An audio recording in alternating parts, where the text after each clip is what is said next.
Producer Joe here from the Working Fans Podcast. And at the Working Fans Podcast, this is just a podcast that three lifelong fans created to have a place to talk comedy and pro wrestling. Now, our comedy podcast releases every Tuesday, while our wrestling podcast releases every Thursday. We release bonus episodes under the moniker Working Fans Presents every now and then. You can find us on Apple Podcasts, Google Podcasts, Spotify, Breaker, any major podcast provider. The important thing is just please like, rate, review, subscribe wherever you listen to us. Now, we have started a new thing. We are now on Amazon and Audible. So those episodes release every Monday. And that's kind of going through the archives and just releasing our old episodes in a new area. So if you want to live through the process with us again, take that journey with us again, you can find us over on Amazon and Audible. Now, if you can't get enough of us in the audio form, check out our YouTube. It's youtube.com/C/Working Fans Wrestling Pod, or just search Working Fans Podcast on YouTube. We have the whole archive is up there. And if you listen to the Working Fans Podcast, you are more than familiar with the 531. That is our signature segment where we take your top 5 lists on a particular subject, vote it down to a top 3, and then debate it down to a top 1. Now, guys, if you want to hear 3 guys talk shit about comedy, wrestling, life, anything, you will enjoy the Working Fans Podcast. Fans, welcome back for the Working Fans Comedycast, episode 38, where we are doing a 531 on the top clean comics of all time. Now, let me play the intro video real quick. We'll bring Dave in and we'll get nasty.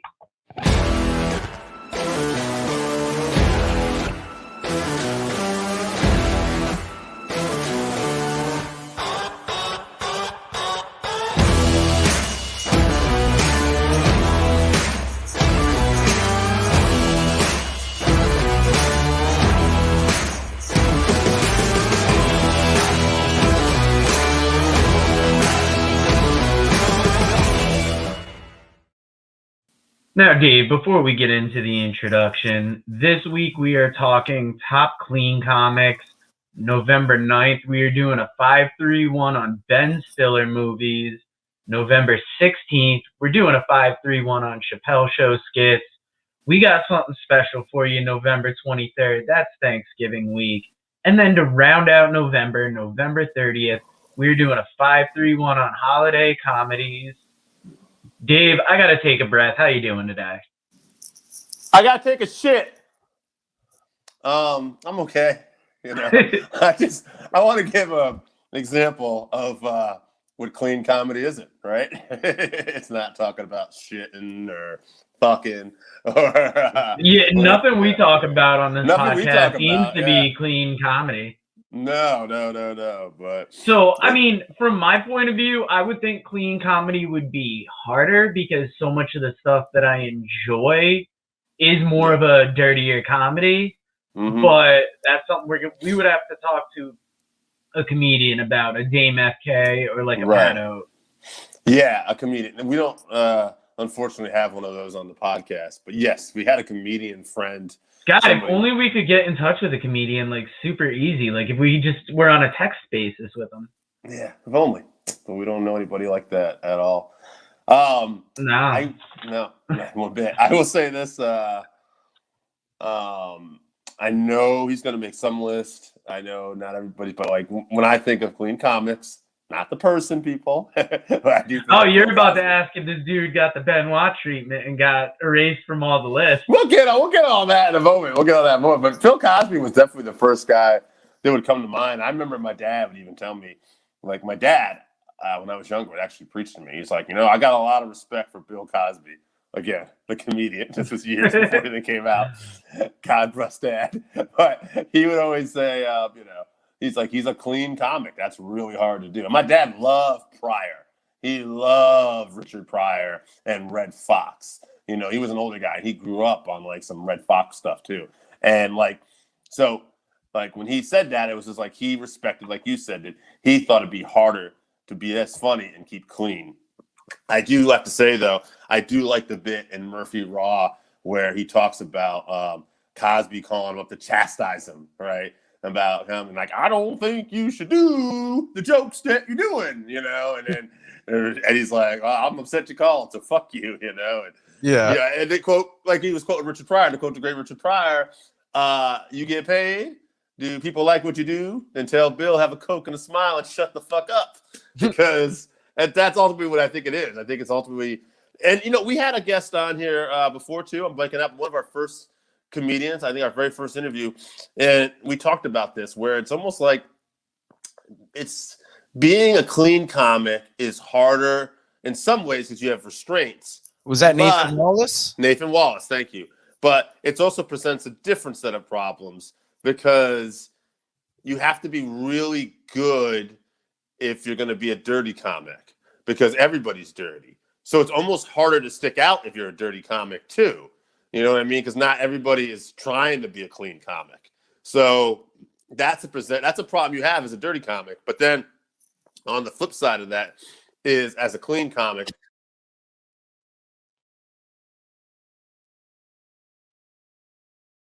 Yeah, now the first list I have is from Al Hamilton of the Mothership Facebook group.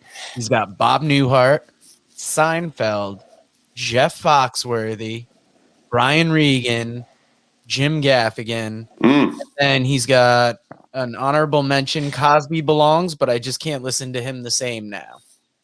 There you go, man. He's hitting, Big Al is hitting everything right on the first list right there. Like, so many great clean comedians I think we're going to hear a lot of. And then the honorable mention to Bill, but, you know. To be fair, though, Cosby has always had that. There's always been a negative to Cosby. Even, like you said, when he was at the height of his comedy, he was putting down other comics that decided to do things a different way. And then he was also highly critical of the youth, even up to a couple years ago before he had to shut the fuck up.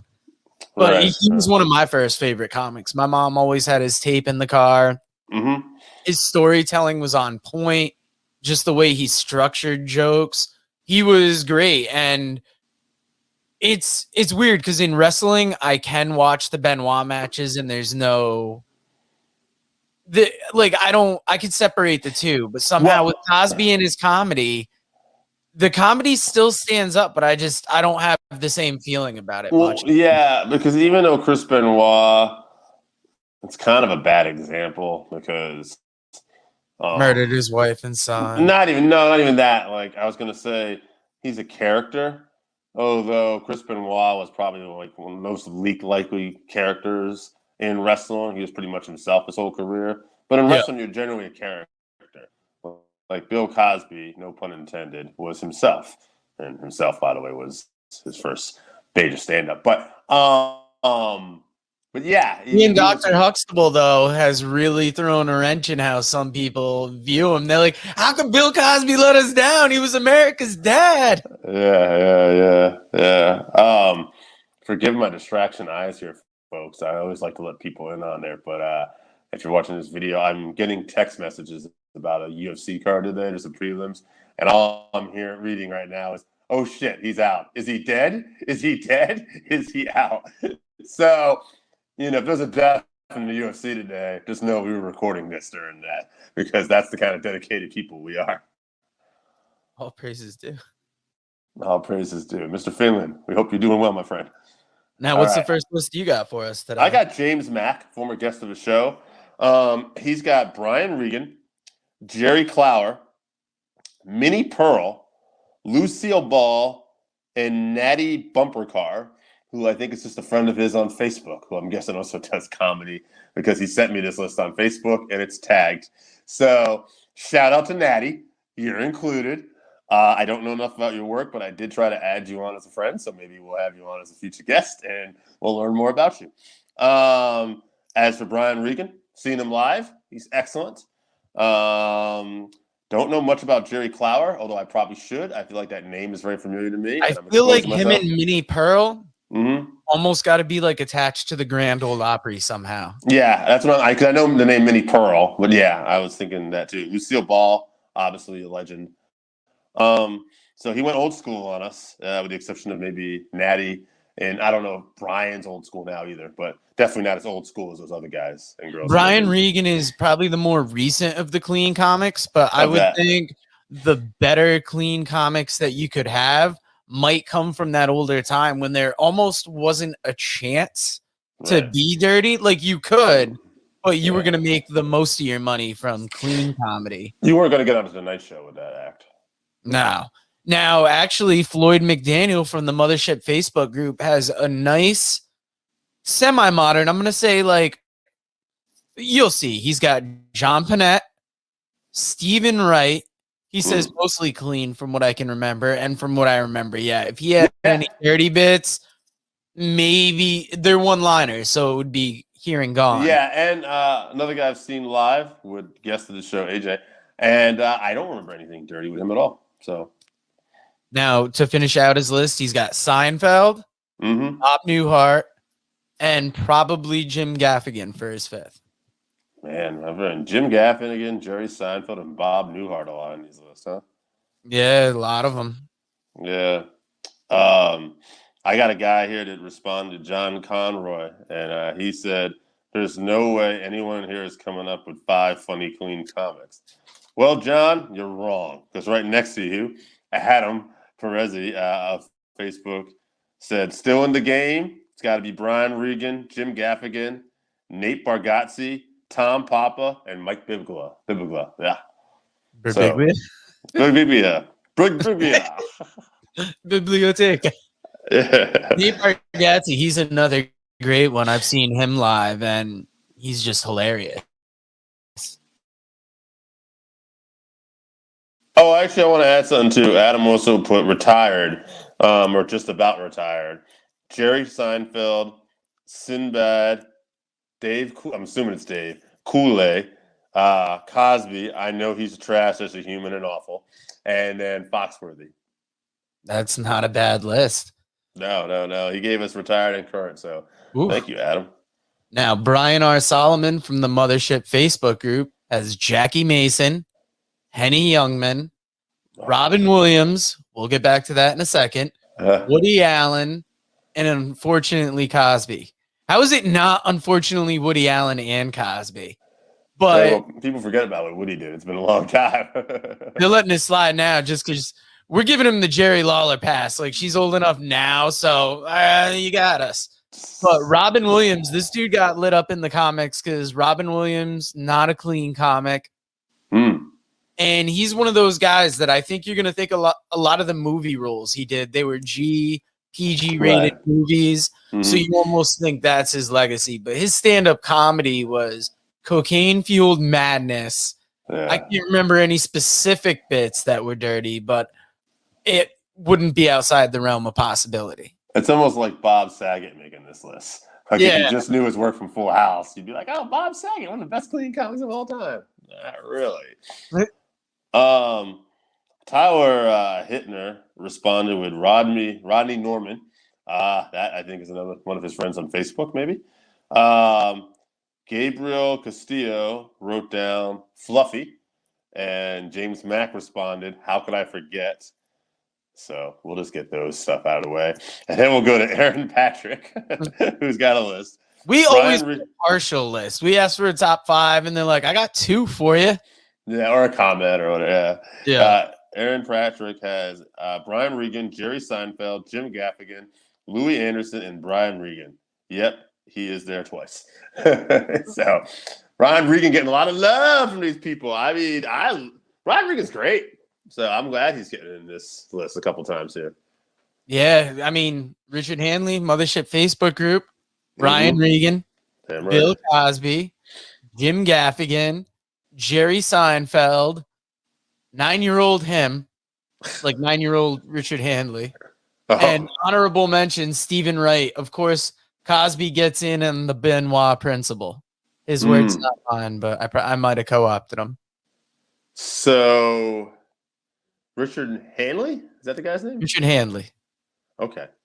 Because my next list is from a guy, Raul Perez Boomer Humor. These are Facebook names, folks. Naturally. Richard Jenny, Brian Regan, Greg Giraldo? Is he clean? I would have to go back and listen. I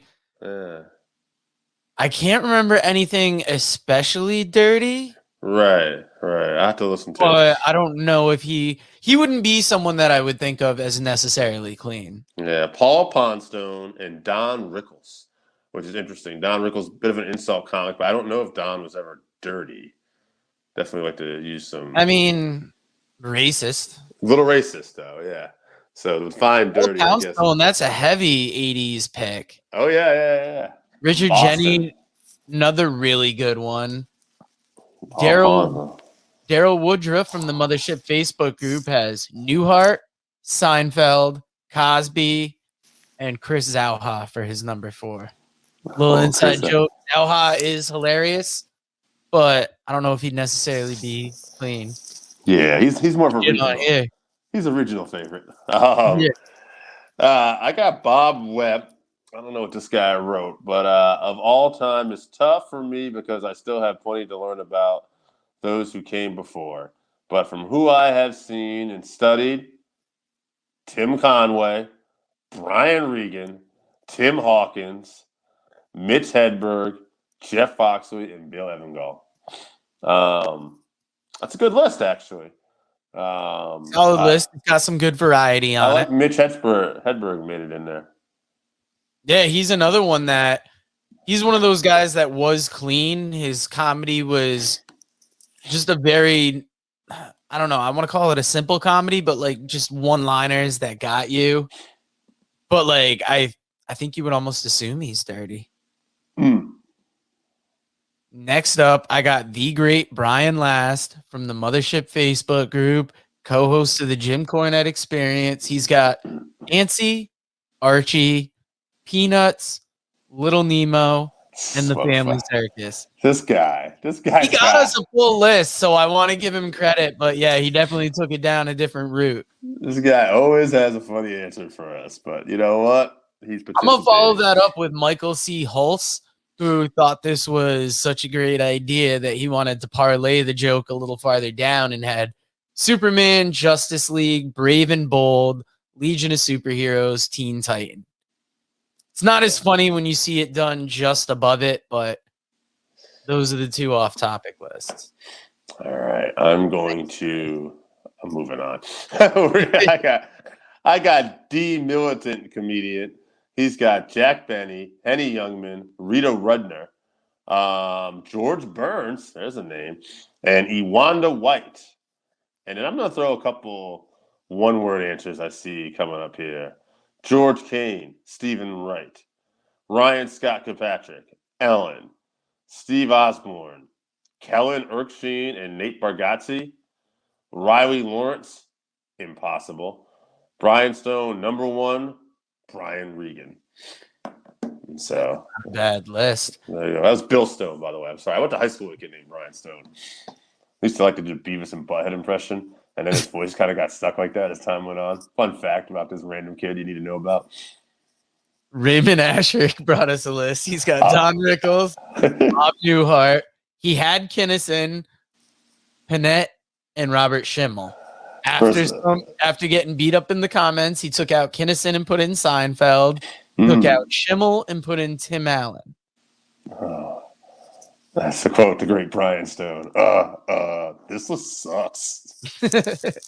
Now, Scott Cornish, who regularly appears on Arcadian Vanguard programming, known as Hot Dog on the 605, he's got Don Rickles, Kevin Meaney, Jackie Vernon, Todd Barry, and Henny Youngman.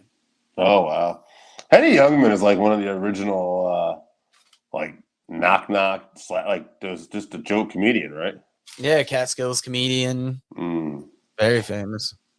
All right. I got Griffin Daly here. He's got, again, showing some love, George Burns, Gracie Allen, Lucille Ball, Max Miller, Stan Laurel. Oh, Laurel and Hardy. That's not bad. He's thinking along the same lines as John G. Pantozzi from the Mothership Facebook group, who's got Laurel and Hardy, the Marx Brothers, Abbott and Costello, Oh, shit. Three Stooges, Oh, fuck. W.C. Fields, Honeymooners, Gleason, and Carney. This motherfucker did all the old school shows that we used to watch. Yeah, and I was thinking about that when he was bringing up all those. That's what got me thinking that maybe some of the great clean comedians came from a time when you had no choice but to do clean comedy. So Three Stooges had slapstick. Abbott and Costello had that crazy wordplay.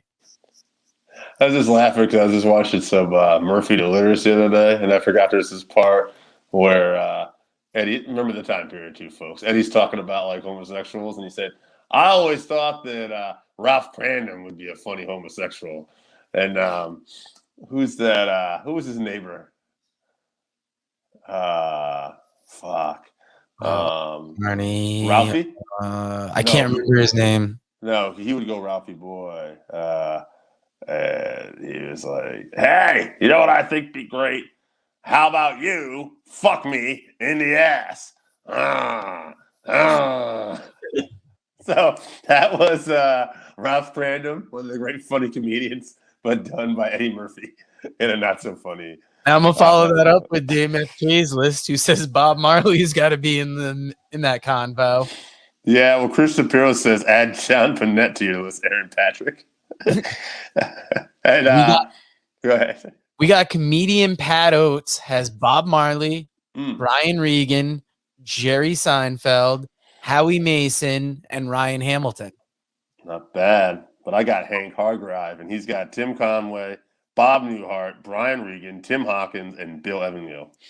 Oh, we got list on list on list. I got Jesse from New Hampshire, who's got Jerry Seinfeld, Bob Marley, Jim Gaffigan, John Panette, Rodney Dangerfield. Oh, Kevin Digham's got a list. He got on my personal page. He's got Bob Newhart, Abbott and Costello, Jim Gaffigan, Bob Nelson, great HBO specials, he says, and then Henry Cho. Let me tell you something. I'll match you with all that, and I'll go John Ordover, who's got of all time, ? Jack Benny, Fred Allen, Burns and Allen, Bob Hope, Abbott and Costello, Rodney Dangerfield, to everyone above, all time isn't just since you were born. Smiley face.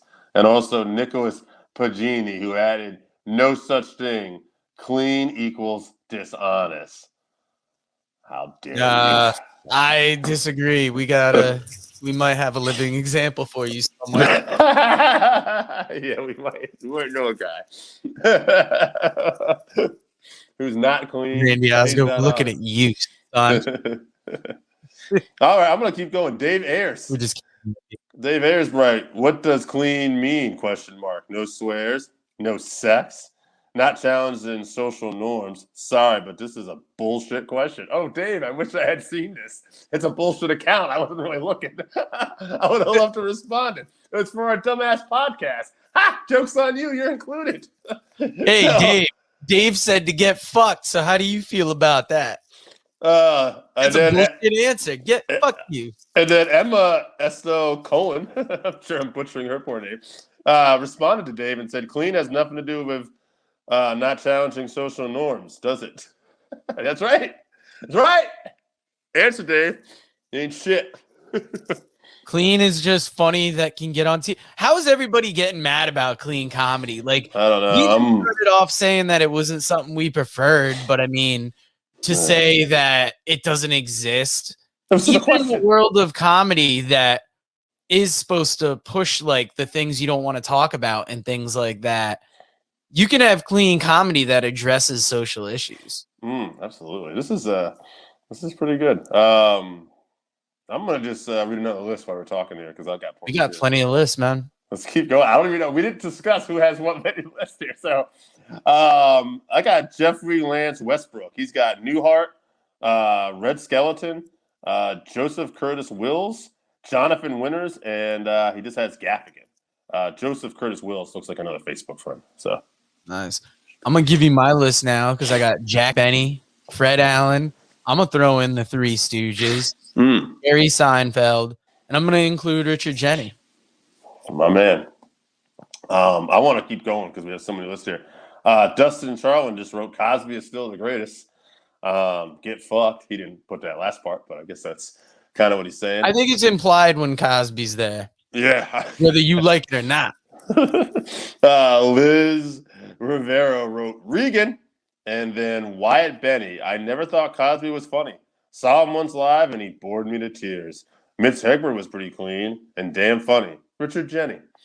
Thank you, guys. I mean, if you saw Cosby on that last Comedy Central special he did, that thing was a little whack. But if I can't, I haven't seen a lot of him because especially like when we saw him, it would be special time. So his thing is to be aired.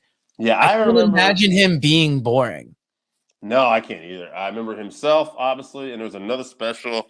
I might have been when he was close to 50 or something, and he did a special, and I thought that was funny as a kid growing up. The thing about Cosby, the thing about Murphy, Chappelle, Chris Rock, I'm mentioning a lot of African American comedians because I used to love this stuff when I was a kid. But I mean, you can throw in, Louis C.K. Again, you don't have to like these people personally, but whatever. One of the things I think that these guys do so well. Shout out to Latino redheads. One of the things that resonates with me as a Latino redhead, I guess, is that I think it's the timing. It's all in the delivery of these jokes. Like, because a lot of this stuff I saw as a kid, and I didn't truly comprehend everything I was hearing, but the timing, the facials, it all resonated with me. While 100%. We're at it, how you feel about jerking off in bushes? Oh no, that's Harvey Weinstein. That's Harvey Weinstein, baby. But I mean, whatever. Is anyone around that bush? You have privacy. Sometimes, I mean, Louis C.K. will just crank it while looking at you. Apparently, I can wait till you get home. Courtney Harvey wrote Sinbad, Cosby, and Fluffy. Okay, not bad. I think I got about 6 more, maybe 7 more lists. By the way. Jesus Christ. I'll give you Albert Bettis. He's got Jerry Seinfeld, Bob Newhart, Jim Gaffigan, Greg Warren, Bill Cosby, Carmine DeSpirito from the Mothership Facebook group as Groucho Marx, Jackie Gleason, Charlie Chaplin, Woody Allen, Richard Lewis, Dave. Who else you got? Actually, I have 2 people that were kind of just one-offs. John Huff, Cosby, and Sinbad mastered that, and Sean Gibbs, Carson. And then if you want, since I think I have a couple other lists here, I'm going to go with Richard William Bullock, who has Sinbad, Bud and Lou Costello, the Three Stooges, and the Marx Brothers. So there we go. And I got 1, 2, 3 more lists plus my own. Just give them to me. All right, baby. We got Scott from Voluntown. He's got Jim Gaffigan, Stephen Wright, Jim Gaffigan, Nate Bargatze, and Jim Gaffigan. So there you go. Michael Flynn's got Jerry Seinfeld, Nate Bargatze. His 2 stand-ups on Netflix are hilarious. Jim Gaffigan, Ben Evingall, Sinbad. And then we got Randy Osga, who's got Jerry Seinfeld, Brian Regan, Sinbad, Gabriel Iglesias, Bill Evingall, and Jim Gaffigan. And me, I didn't have a list, but I will give it to you right now because Brian Regan's going to make it. Sinbad's going to make it. I love that guy growing up. Another guy that, no, he wasn't a clean comedian. That's right. So, but Brian Regan, Jim Gaffigan, Sinbad. I'm going to have Bill Cosby. I grew up on him. It's kind of hard not to. We can disqualify him, but I'll say that. And last but not least, it's so hard. I didn't really like the Blue Comedy Tour that much. Like, I wasn't going to go Foxworthy, but I would have been like Bill Evingall. But my favorite comedian of that was the one who wasn't really clean there. Ron White? Ron Wright. Yeah, I thought he was an absolute favorite. So I'll just throw in fuck it. I'll throw in Bill Evingall.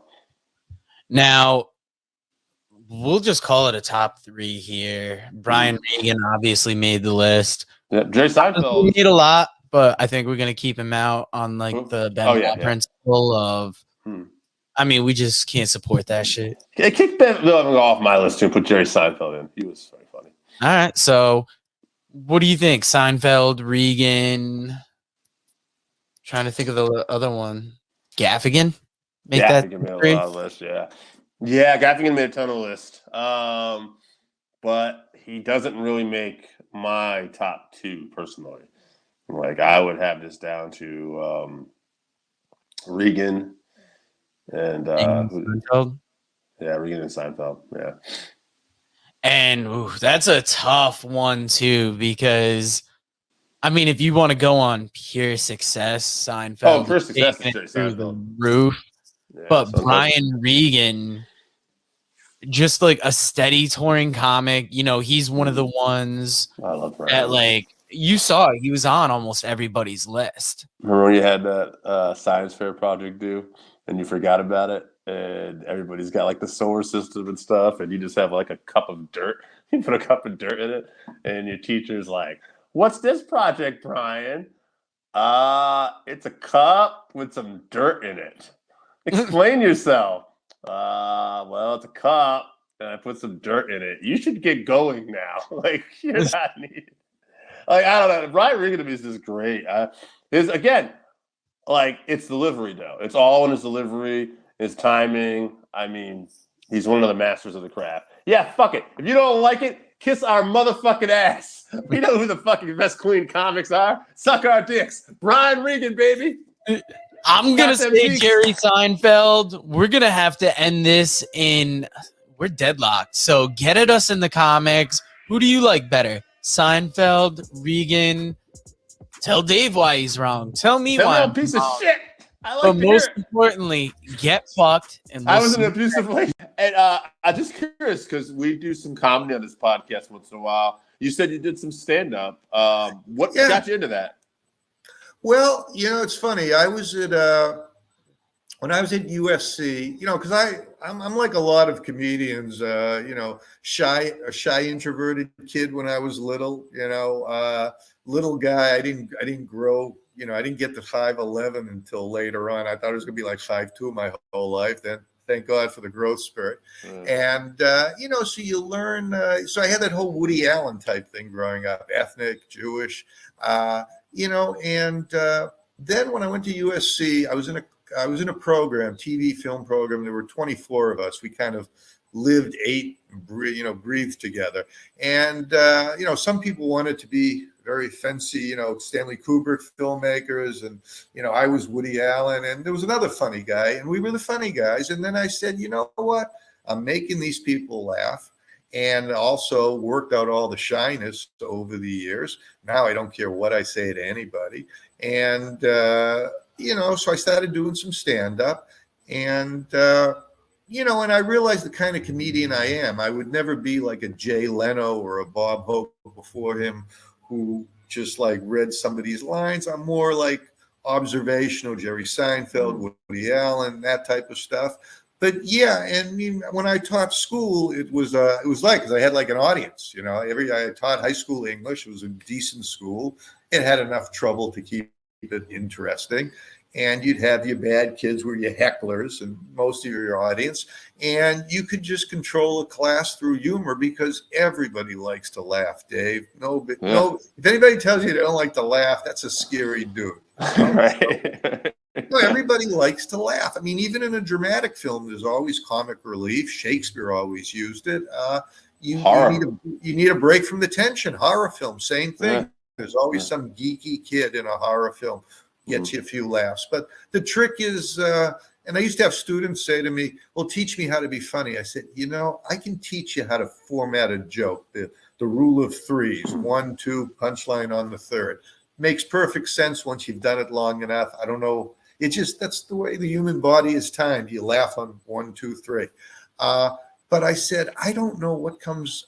There's just a lot of stuff rattling around in this head of mine. And I just find life funny. I mean, if they gave me a red pen, I could probably walk around captioning the world. It's just, and you know, but And I always feel that a comedian serves a certain point in society. He's trying to make life better. Because people always complain, well, comedians are always liberal. How come there are any conservative comedians? Because a comedian's job is to make fun of the status quo, the powers that be, who's in authority. It's like, that's why fascists aren't funny. They're already controlling everybody under their bootstrap.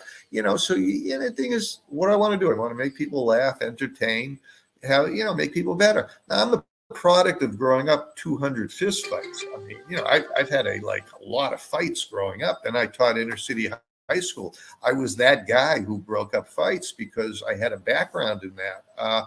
But I love nothing better than to just watch them all play nicely in the sandbox. I mean, sometimes get a discussion going in my English class on Hemingway, whatever, and then I could shut up and they could just talk to each other. And some of them didn't like each other, but they could respect each other in my room, because I never had a fight in my classroom, Dave. I'm very proud of that.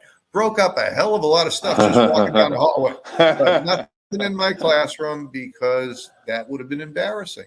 And so I've learned how to control, a crowd through humor.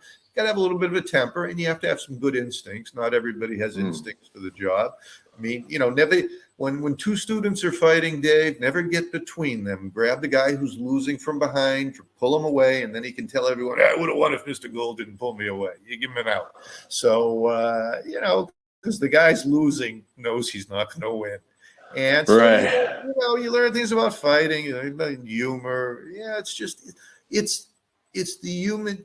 We're all human beings. Yeah. And at the end of the day, I always did tell my students, what do you want to do? You want to go home at the end of the day in one piece. Okay. See your family, your loved ones, your dog, your cat, have a nice dinner.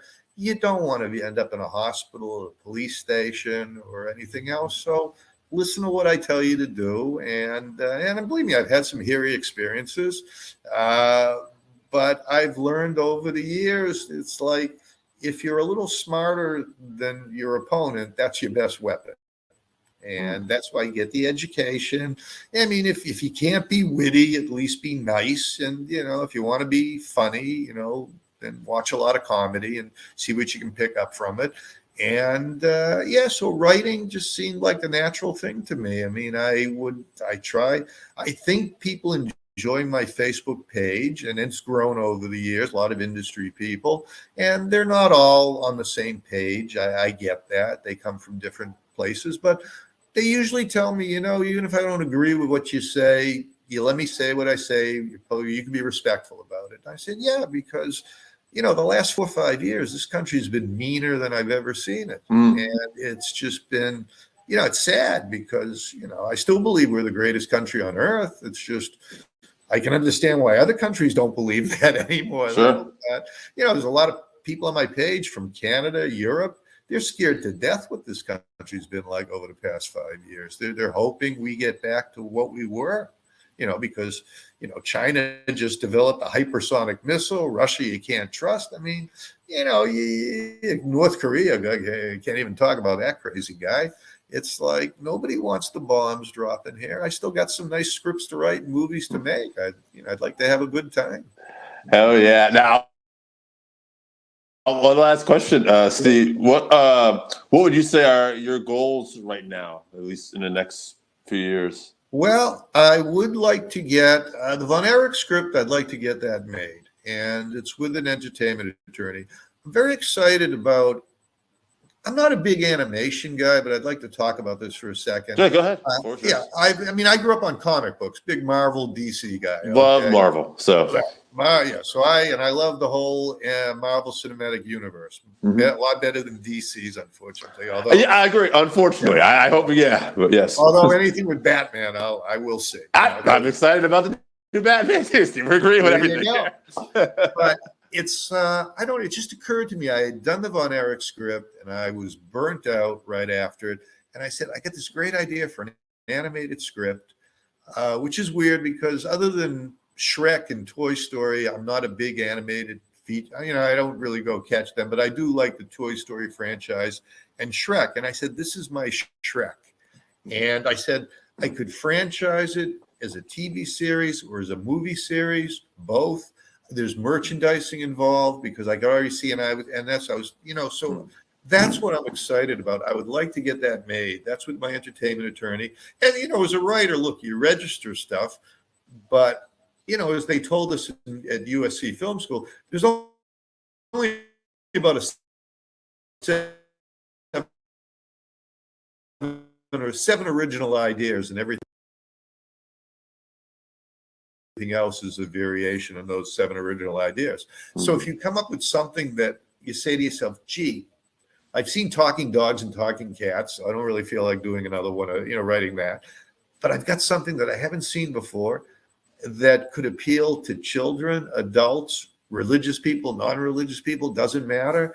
I said, but if you give it to too many people, eventually somebody says, hey, gee, I thought of that or something. So that's the one I would really like to push, because I think that would open up a lot of doors for a lot of other projects. And I do have some nice romantic comedies, because every writer, when they sell a script, wants that next question, what else do you have? Because that's the way it is. The people don't want to know you until they know you. And then when they know you, they want to know everything about you.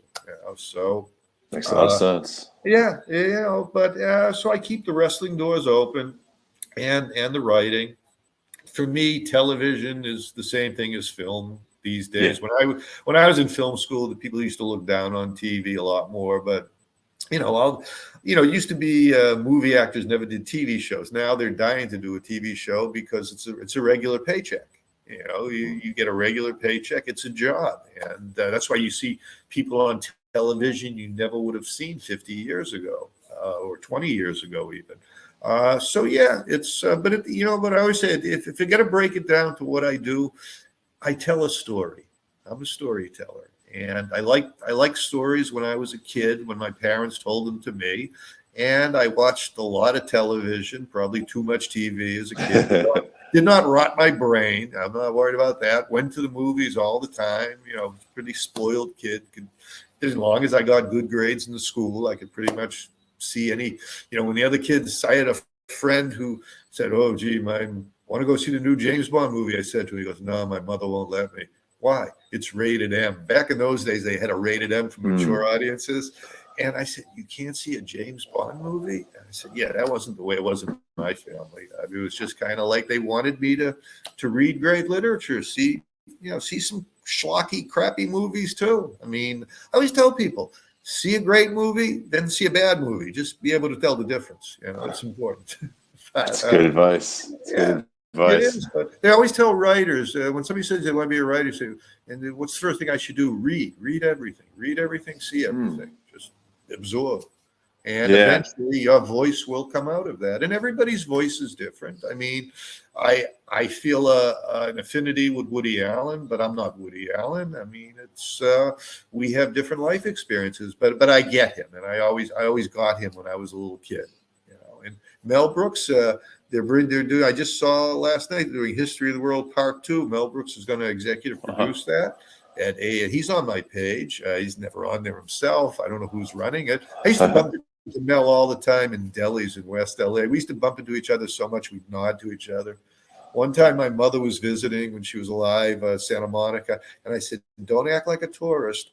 But that's Mel Brooks and Anne Bancroft right over there sneaking into the theater. And of course, she acted like a tourist,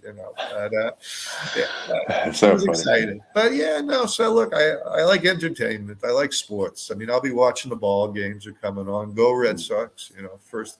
But and all my friends want to see that Dodgers Red Sox World Series again because my entertainment attorney and I had a nice bet going on that one 3 years ago. So maybe we'll get to do it again, but Dodgers got to get their act in gear. No kidding. All right, anything you want to tell people where they can find you? Well, my page, I just pretty much have my Facebook page, and there's a lot of people on there. I've tried to run separate pages, but tell you the truth, Dave, it's just too much to like put your stuff in different pages. And I mean, I have a Twitter. I'm not on Twitter that anymore. Instagram, I set up. I haven't even looked at it again. I just kind of found that Facebook works for me. And when people meet me, I go, hey, even if I can't add you because I'm at my limit, you can follow me, and I don't have any privacy controls, so you can comment just like anybody else on there. Some people get crazy with that. I say, look, if you're really worried about privacy, social media is the last place you right. Come on now. I mean, I would just hide in my log cabin out in the woods somewhere if I was worried about privacy. But go ahead. I was just going to ask you. So, I mean, since obviously you stick with Facebook, I'll ask you this because I'm kind of curious. You've had a lot of life experiences, and it's probably kind of hard to pin down to one. But what would you say, like maybe just for our audience, people listening, what would be some great life advice you could give to people? Great life advice. Well, for me, I always said the first pivotal moment in my life was 20 when I went to California. And, because I knew I wanted to be a man. I was living at Brandeis, but it was like 40 minutes away from my parents' place. I was bringing my laundry home on the weekend. And, I mean, my mother was happy to do my laundry, right? She would have been happy if I hadn't left. But I knew I had to be, grow up and be a man. And we always joke about it. A Jewish kid's way of being a man, we don't join the army, we go to film school. So, we go to film school far away. I got into NYU. They would have preferred I go to New York University. Spike Lee put NYU on the map, their film school. But I said, no, I'm going to USC. I knew one person out there, my sister's high school boyfriend, who turned out to be gay later on, but that's another story. And boy, when I had to tell her that was funny. But anyways, I moved out there, and you just meet people, and you find out that even when I was in Tulsa, which was different than most places, every place is kind of like every other place with a different style. So don't be fearful. Don't fear the unknown. If I had to give anyone advice, don't fear the unknown. It's not that unknown once you get out there.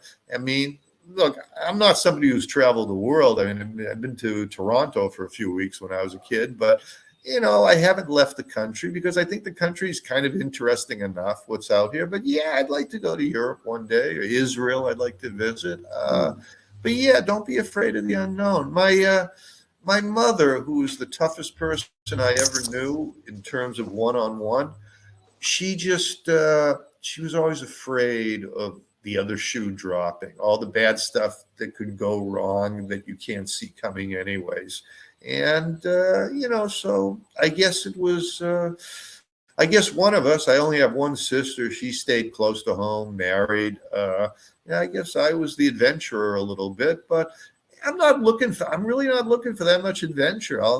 It's sort of like write some scripts, make some money at it, just try to be a decent person. And hopefully this country will get back to the way it was. This pandemic just showed us a side of America that's depressing, and I stayed healthy. I mean, I wore my mask. I got my vaccines, my 2 shots, but I don't know what's in that vaccine any more than I know what's in all the other vaccines they gave me when I was growing up. I just or the chicken McNuggets you eat or anything. Right. It's like they weren't there, and it works. For the it works, and we are getting Hollywood's opening up again. But you'd hate to go back to what it was. I mean, I never want to have another year like 2020. It's just I mean, I was okay. I mean, I didn't get cabin fever. I'm a writer. I'm used to being alone and working on a computer. So it was able to I transitioned well, but you miss just walking in a supermarket without a mask on your face. I still haven't reached that point yet. Got a haircut today. I didn't wear my mask. I said, he had one other customer. I said, you don't have a mask? He does. I said, okay, take mine off. He goes, yeah. So he goes, I said, we're all vaxxed. We're just it's like Brave New World. We're trying to feel our way through this. Oh, yeah. I hope we come out better on the other side. I really do. I'm cynical, but I'm not a pessimist. I mean, I'm cynical, but I always hope for a happy ending. Like a writer, you always want a happy ending. It's everybody wants a happy ending. and everybody wants a good laugh. Most people, anyways. It's Yeah. So that's about it. Don't fear the unknown. Try to be a good person. I told that to my students. Go to school out of state. That was always my advice to them. If you can get a scholarship, go to school out of state. I don't know anybody. That's okay. That could be an advantage, you know. Right. Do you like everyone you do know? No. Okay. Here's a chance to switch that. Start over. Yeah. Yeah. Reinvent yourself. I've done that a few times. Yeah. Absolutely. All right. Steve, thank you so much for doing the show, man. This was a pleasure. Okay, Dave. And you can post a link on my page or I whatever. will.